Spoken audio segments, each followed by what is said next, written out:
ஒரு பாக்கெட் எவ்வளோமா? இது 10 ரூபா. இது 10 ரூபா. சின்ன பாக்கெட் 10 ரூபா. 1 கிலோ 40 ரூபா. எல்லா கலரும் எடுத்துனேன் நான் வந்து 100 ரூபாய்க்கு.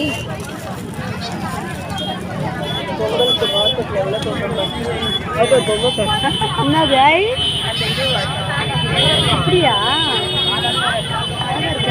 எடுத்துப்போம். பொங்கல் பர்ச்சேஸ் வந்திருக்கோம்.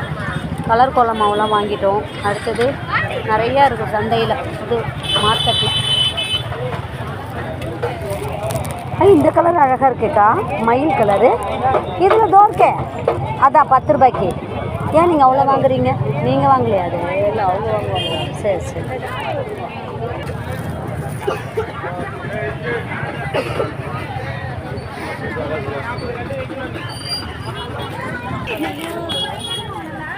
எவ்வளோக்கா? 1/2 கிலோவா?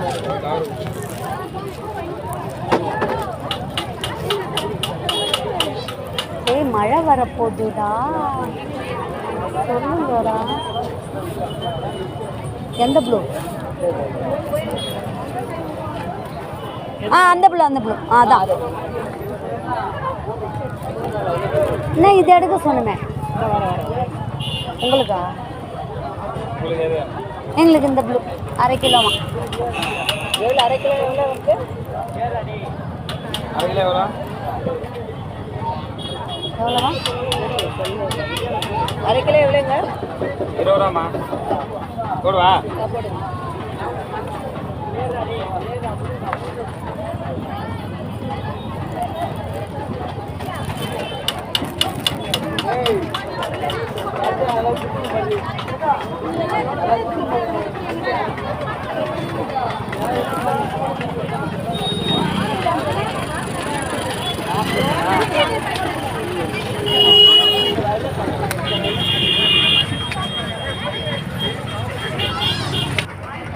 வித்தியாசமாக இருக்குல்ல அந்த கலரும்.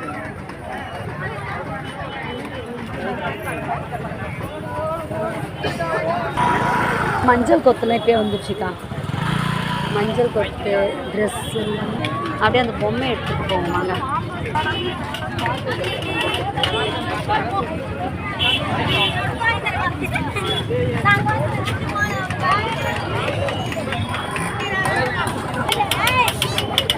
₹120 ஓ அக்கா தோக்க மூலம்.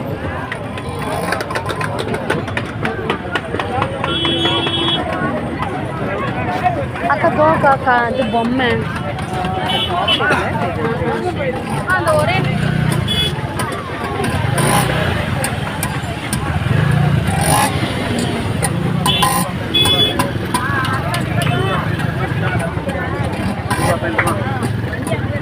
அதோ அதான் பக்கத்தில்.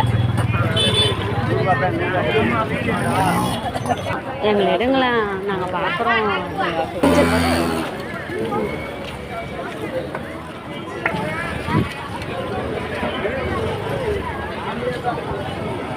வந்து மார்க்கெட் பர்ச்சேஸ்லாம் முடிச்சுட்டு கோலமாவு வாங்கிட்டு வந்தோம் மார்க்கெட்டில். இதோ ஃபஸ்ட்டு நாங்கள் வந்து ஒயிட் கலர், இது வந்து 20 ரூபாடா இந்த பேக்கெட்டு. 20. ஆமாம். ஒரு ஃபஸ்ட்டு சரி வெள்ளை கலர் கோலமாவு காலி ஆயிடுச்சு.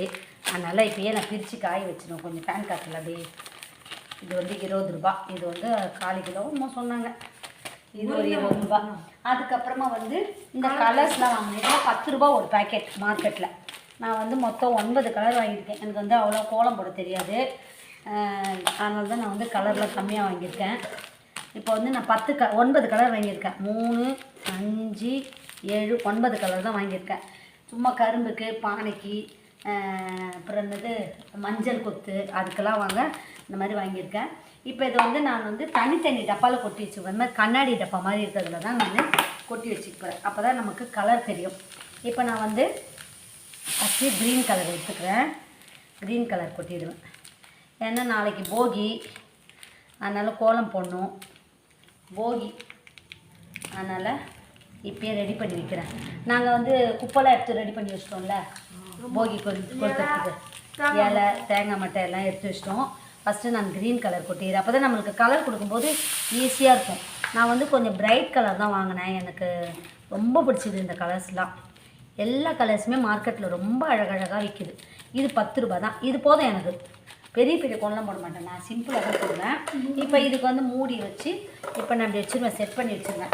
இன்றைக்கே செட் பண்ணி வச்சா தான் காலையில் போடுறதுக்கு வசதியாக இருக்கும். அடுத்தது வந்து ரெட் கலர் எடுத்துக்கிறேன். இந்த மாதிரி எல்லா கலரும் எடுத்து வச்சுக்கிறேன்.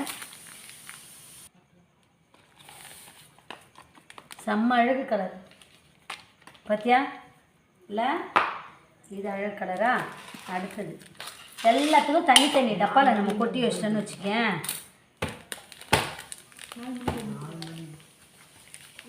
4 மணிக்கு ஏஞ்சி 5 மணிக்கெல்லாம் போகி கொளுத்திடுவோம். நம்ம நல்லா போகி இங்கே ஒரு போகி கொளுத்திட்டு அப்புறமா டீ குடிக்கணும். காலையில் டீ கடையில் டீ வாங்கிட்டு வருவாங்களா, அது குடிப்போம். செம்ம ஜாலியாக இருக்கும்.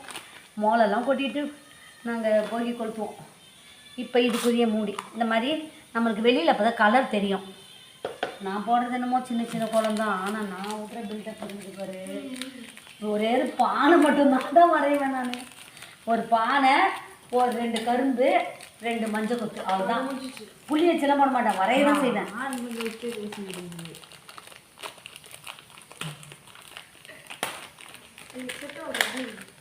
இந்த கலர் இதில் போட்டுடலாமாடா? 2 ஒரே கலர் தானே இருக்கட்டும், ஒரே மாதிரி மோரலஸ் ஒரே கலர் தான்டா. இப்போ இது வந்து இந்த கலர் போட்டோன்னா தெரியுது நமக்கு. எல்லாம் அழகு கலர். மார்க்கெட்டில் அப்படியே கலர் கலராக இருக்குது பாருப்பா. பார்க்கவே ரொம்ப ஹாப்பியாக இருக்குது நம்மளுக்கு அந்த கலர் கோலமாக பார்க்கும்போது. இந்த ப்ளூ ரொம்ப எனக்கு பிடிச்சிருக்குப்பா. செம்ம அழகு இந்த ப்ளூ, ராமர் ப்ளூ. இது கோல மாவு ஈஸியாக வீட்லேயே தயாரிக்கலாம். பீட்ரூட் இருக்குல்ல, அந்த பீட்ரூட் தோலை சீவி எடுத்துக்கணும்ல, அது வேஸ்ட்டுன்னு நம்ம தூக்கி போட்டுவிடாது. அதை மிக்சியில் அரைச்சிட்டு அந்த இதுவை வந்து கோல மாவில் போட்டுக்கிட்டா ரோஸ் கலர் வந்துடும். கோல மாவில் கலந்துடணும். கலந்து நிழலில் காய வைக்கணும். வெயிலில் காய வச்சா ஃபேட் ஆகிடும், நிழலில் காய வச்சா அது ஒன்று யூஸ் பண்ணலாம். அதுக்கப்புறம் பச்சை இலையை அரைச்சி கோல மாவில் கலந்துங்கன்னா அது. அப்புறம் கேரட்டை அரைச்சி அதனோட ஜூஸை வந்து வெள்ளை கலர் கோல மாவில் கலந்து ஆரஞ்சு கலரு, குங்குமத்தை கலந்தால் ரெட்டு கலரு, அந்த மாதிரி நம்மளே வீட்டில் தயார் பண்ணலாம்.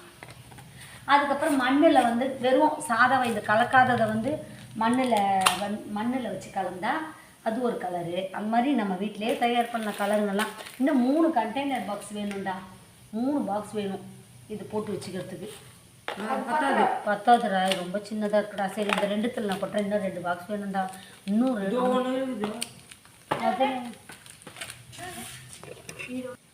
செம்ம ஆரஞ்சு கலர்டா, கேசரி மாதிரி இருக்கு பாருடப்பா. அசல் கேசரி தான்டா இது.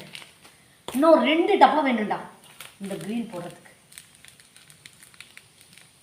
இந்த க்ரீன் ரொம்ப அழகு. இதில் 2த்துலேயும் ஒரு க்ரீனை போட்டுடுறேன். ரெடி பண்ணி வச்சுக்கணும். இப்போ நான் வந்து 9 கலருக்கு 9 சின்ன பாட்டில் இந்த மாதிரி யூஸ் வச்சுருக்கோம். டம்ளர் எடுத்துக்கிறேன். 9 கலர் கோலமாவு மொத்தம் 10 கிளாஸ் எடுத்துக்கிறேன். நான் ஈஸியாக இருக்கும். என்கிட்ட இந்த கிளாஸ் இருக்குது, அதனால் நான் அதை எடுத்துக்கிறேன்.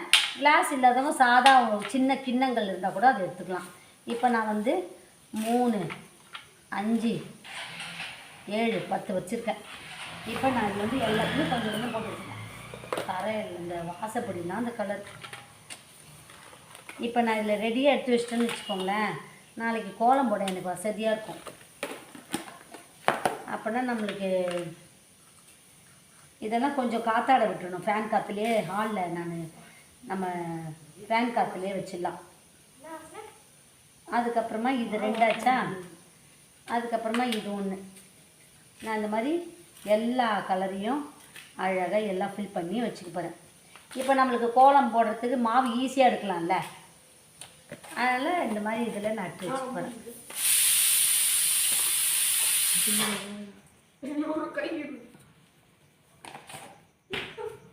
இப்போ நான் வந்து 10 கலர், இது வந்து ஆல்ரெடி எங்ககிட்ட இருந்த கலர். இப்போ நான் 10 கலரையும் கோலமாவும் எடுத்துக்கிட்டேன். இப்போ இது வந்து நான் அந்த காத்தாட அப்படி வச்சுருவேன். வச்சுட்டு காலையில் கோலம் போட நம்மளுக்கு ஈஸியாக இருக்கும், வசதியாக இருக்கும். இவ்வளோ இருந்தால் போதும். நான் வந்து இவ்வளோ அளவுக்கு தான் நான் கோலம் போடுவேன், சின்ன கோலமாக தான் போடுவேன். இப்போ நமக்கு எடுக்க வசதியாக இருக்குது பாருங்கள், அழகாக. நான் ஒரு கோலம் போட்டு பார்க்குறேன். எனக்கு தெரிஞ்ச அளவு தான் நான் போடுறேன். இந்த தட்டிலையே நான் ட்ரையல் பண்ணி பார்க்குறேன்.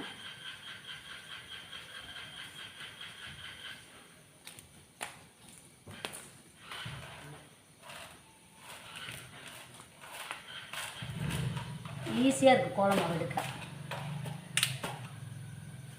இப்போ இதில் எத்தனை பெட்டல்ஸ் இருக்குன்னா 3, 5, 8. நான் 10 பெட்டல்ஸ் போடுறேன். ஏன்னா 10 கலருக்கு 10 பெட்டல்ஸ் போடுறேன். இப்போ நான் வந்து ஒரு கலராக கொடுத்துட்றேன். எப்படி பாருங்கள், ஈஸியாக இருக்கும், அழகாக இருக்கும். எல்லா கலருமே அழகாக இருக்குது, ரொம்ப பிரைட்டாக சூப்பராக இருக்குது. எனக்கு வந்து அவ்வளோ கலர்லாம் கொடுக்க தெரியாதுப்பா. இப்படி நம்ம வச்சுக்கிட்டோன்னா காலையில் கோலம் போட வசதியாக இருக்கும். 5 மணிக்கெல்லாம் ஏஞ்சி கோலம் போட்டுடணும். போகி கொளுத்தின உடனே கோலம் போட்டுடணும்.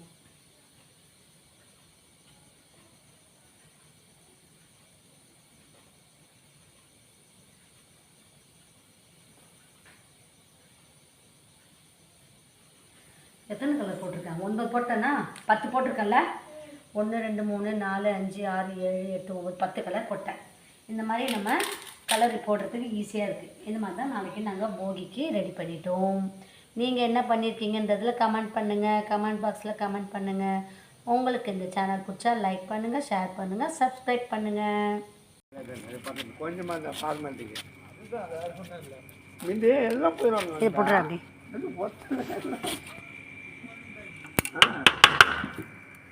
எல்லாம்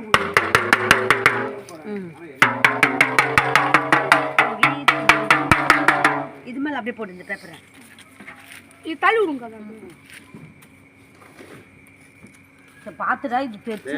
5 மணி ஆயிடுச்சு, போகி கொளுத்துக்கிறோம். போகிக்கு நாங்கள் போகிலாம் கொளுத்துட்டோம். இப்போ வந்து கோலம்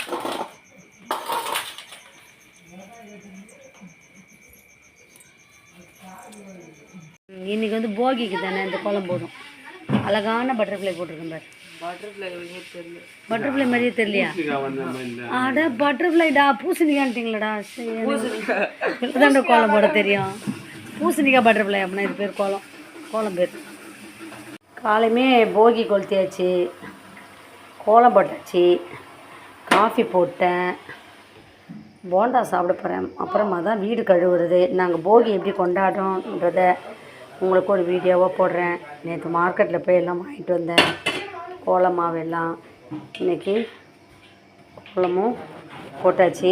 இப்போ காஃபி நான் சுட போட்டிருக்கேன். போண்டா போட்டு சாப்பிட போகிறேன். இப்போ இதுக்கு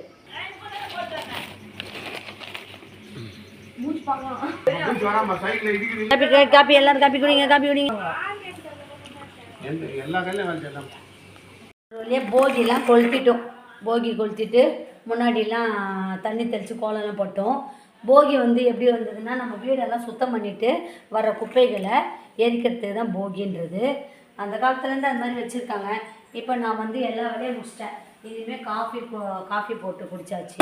அதுக்கப்புறமா இப்போ வந்து ஒரு ரூமாக க்ளீன் பண்ணி நல்லா கழுவி விட்டுட்டு, அதாவது மாவு போட்டு, அதுக்கப்புறமா நம்ம பெட்ஷீட்டு என்னென்ன யூஸ் பண்ணுமோ இன்றைக்கி அதெல்லாம் நம்ம வாஷ் பண்ணிடணும். அதுதான் போகி. இதுதான் ஆரம்பிப்பேன் வேலைகளை. இங்கே வந்து துணியை அப்படியே போட்டு வச்சுருக்கேன். முதல்ல நான் வந்து பெட்ரூமை க்ளீன் பண்ணிட்டு, நான் யூஸ் பண்ண பெட்ஷீட்டை மட்டும், நாங்கள்லாம் யூஸ் பண்ண பெட்ஷீட்டை மட்டும் நான் வாஷிங் மிஷினில் போட்டு போகிறேன். ஏன்னா வந்து நாளைக்கு பொங்கல், அதனால் நம்ம சுத்தமாக கொண்டாடணுன்றதுக்காக நம்ம யூஸ் பண்ண பெட்ஷீட், பில்லோ கவர் எல்லாத்தையும் நம்ம இன்றைக்கி க்ளீன் பண்ணிடணும். அந்த மாதிரி யூஸ் பண்ண பாய் எதுவாக இருந்தாலும் இன்றைக்கி நல்லா வாஷ் பண்ணி போட்டுடணும். வாஷ் பண்ணிவிட்டு தான் மறுநாள் நம்ம பொங்கல் பண்ணுறதுக்கு ஸ்டார்ட் பண்ணணும். ஆனால் நான் வந்து ஃபஸ்ட்டு பெட்ரூமை க்ளீன் பண்ணிக்க போகிறேன். முதல்ல நம்ம பெட்ரூமை க்ளீன் பண்ணணும்னா முதல்ல பெட் மேலே இருக்க துணிகள் எடுத்து மடித்து வச்சிட்டாலுமே போதும். அதுக்கப்புறம் துவைக்க வேண்டியதை வாஷிங் மிஷினில் போட்டு அதுக்கப்புறம் பெருக்கிட்டால் போதும். அவ்வளோதான், பெட்ரூம் வேலை ஈஸியாகிடுச்சு. அந்த மாதிரி ஹால்லையும் தேவையில்லாத பொருள்களெல்லாம் எடுத்து போட்டுட்டு, எல்லாம் இருக்கிற பொருளெல்லாம் எந்தெந்த இடத்துல வைக்கணுமோ வச்சுட்டு அதை பெருக்கிட்டு மாவு போட்டுருவேன். டைனிங் டேபிள் மேலே இருக்கிறதெல்லாம் தேவையில்லாததெல்லாம் எடுத்து போட்டு டைனிங் டேபிள் க்ளீன் பண்ணுவேன். அது மாதிரி கிச்சனையும் அந்த மாதிரி க்ளீன் பண்ணிடுவேன். வேலை வந்து இன்றைக்கி சுலபமாக முடிஞ்சிடும். நான் இன்றைக்கி வந்து பிரேக்ஃபாஸ்ட் வந்து சிக்கன் கிரேவியும் முட்டை தோசையும் பண்ண போகிறேன். அதுக்கு முன்னாடி வீட்டை க்ளீன் பண்ணி நம்ம வந்து குளிச்சுட்டு தான் அந்த வேலையை ஆரம்பிக்கணும். ஏன்னா போகி வந்து பழைசெல்லாம் எரிச்சிருக்கோம். அதனால் வந்து குளிச்சுட்டு தான் நம்ம மற்ற வேலைகளை ஆரம்பிக்கணும். குளிக்கிறதுக்கு முன்னாடி வீட்டெல்லாம் பெருக்கிட்டு மாவு போட்டு குளிச்சுட்டு சாமி கும்பிட்டுட்டு கூட நம்ம கிச்சன் வேலைகளை ஆரம்பிக்கலாம். முதல்ல நான் பெட்ரூமை க்ளீன் பண்ணிக்கிறேன். போகி எப்படி கொண்டாடுறோன்றதையும் வீடியோவில் போட்டிருக்கேன். எப்படி கொண்டாடிட்டு இருக்கோன்றதையும் அப்படியே ஃபுல்லாக வீடியோவில் போட்டிருக்கேன். இது வந்து நம்ம ஏற்கனவே டீப் க்ளீன் பண்ணனால வேலை வந்து ஈஸியாக முடிஞ்சிச்சு. தொடச்சி ஏற்கனவே எல்லாம் டீப் க்ளீன் பண்ணியாச்சுல்ல, பண்ணனால வேலையெல்லாம் ஈஸியாக முடியுது. இப்போ ஒரு ½ அன் ஹவரில் வீட்டு வேலையை முடிச்சிட்டேன். நம்ம ஏற்கனவே தூசி தான் தட்டி சுத்தம் பண்ணி தான் வச்சுருக்கோம், அதனால் சுத்தமாகவே இருக்குது வீடு. அதனால் இப்போ நம்ம மாவு மட்டும் போட்டால் போதும். சும்மா டேபிள் எல்லாம் துடைச்சிட்டு மாவு மட்டும் போட்டால் போதும் பெருக்கிட்டு. அதனால் சுலபமாக வேலை முடிஞ்சிச்சு. நாங்கள் காலமே ஏஞ்சி போகி கொளுத்திட்டு கோலம் போட்டு டீ போண்டாலாம் சாப்பிட்டு அப்படியே எல்லாம் மோளெல்லாம் கொட்டி போகி கொண்டாடணும். செம்ம என்ஜாய் பண்ணோம். அதெல்லாம் நாங்கள் வீடியோவில் போட்டிருக்கேன். இப்போ வந்து போகி எப்படி கொண்டாடணும் அப்படின்றது தான் உங்களுக்கு நாங்கள் வீடியோ போடுறது. போகினா எல்லார் வீட்லையும் எப்படி கொண்டாடுவாங்கன்றத வீடியோ. காலமே இப்போ நம்ம வந்து பொங்கலுக்காக வீடை டீப் க்ளீன் பண்ணுவோம். அப்படி க்ளீன் பண்ணும்போது பழைய பொருட்கள்லாம் இருக்கும், அதெல்லாம் சேர்த்து வச்சுட்டு மொத்தமாக ஒரு நாளைக்கு எரிக்கிறது தான் போகி பண்டிகை. அது மார்கழி மாதம் லாஸ்ட்டில் வர்றது தான் போகி பண்டிகை. அது மொத்தத்தையும் எரிச்சிட்டு அதுக்கப்புறமா வீட்டெல்லாம் க்ளீன் பண்ணிவிட்டு அந்த போகிக்கு வச்சுட்டு வீட்டெல்லாம் க்ளீன் பண்ணிவிட்டு குளிச்சுட்டு மறுநாள் பொங்கலுக்கு பொங்கல் வைக்கிறதுக்கு ரெடியாகிறது தான் தமிழர் திருநாள் பொங்கல் தான். இப்போ நாங்கள் எப்படி என்ஜாய் பண்ணோன்றதை வீடியோவில் போட்டிருக்கேன். போகிக்கு வந்து என்னென்ன செய்யணுன்றதையும் எப்படி கொண்டாடுன்றதையும் நான் வந்து வீடியோவில் அப்லோட் பண்ணியிருக்கேன். இப்போ வந்து வீடை மட்டும் பெருக்கிட்டு மாவு போட்டேன்னா போகி வேலை ஆச்சு. இப்போ கிராமத்துலலாம் வந்து போகிக்கு தான் ஃபஸ்ட்டு பொங்கல் வைப்பாங்களாம். போகிக்கு பொங்கல் பண்ணுறதுன்னா நிலத்தில் போயிட்டு அவங்க வச்சுருக்க வயலில் போயிட்டு பொங்கல் வைக்கிறது தான் கிராமத்து மாடல். அதாவது ஃபஸ்ட்டு போகிக்குன்னே பொங்கல் வைப்பாங்க. அந்த நிலத்துக்கு பொங்கல் வச்சுட்டு மறுநாள் தான் சூரிய பகவானுக்கு உழவர் திருநாள். அதனால் கிராமத்தில் இந்த மாடல் கொண்டாடுவாங்க. நம்ம நகரத்தில் வந்து போகினா குப்பையை வேஸ்ட்டு பொருளெல்லாம் எரிச்சிட்டு வீடெல்லாம் க்ளீன் பண்ணி சுத்தம் பண்ணி குளிச்சுட்டு அதுக்கப்புறம் ஆஸ் யூஷுவல் வேலையை பார்க்குறது தான் நகரத்தில். கிராமத்தில் பொங்கல் பண்ணுவாங்க. இதுதான் கிராமத்தில் இப்போ எப்படி பொங்கல் பண்ணுவாங்க, நகரத்தில் எப்படி பண்ணுவாங்கன்றதை சொல்லிட்டேன். இப்போ வந்து நான் வந்து வேலையெல்லாம் முடிச்சிட்டேன். வீட்டு க்ளீனிங் பண்ணியாச்சு. இப்போ இந்த தான் போகி பண்டிகை எப்படி கொண்டாடணுன்றதை நாங்கள் மார்க்கெட்டில் போய் ஷாப்பிங் பண்ணிவிட்டு வந்தது, கலர் கோலமாக வாங்கிட்டு வந்தது எல்லாத்தையும் நான் வந்து வீடியோவில் அப்லோட் பண்ணியிருக்கேன். நாங்கள் வந்து இந்த மாதிரி மாடலில் தான் போகி கொண்டாடணும். உங்களுக்கு இந்த சேனல் பிடிச்சா லைக் பண்ணுங்கள், ஷேர் பண்ணுங்கள், சப்ஸ்கிரைப் பண்ணுங்கள்.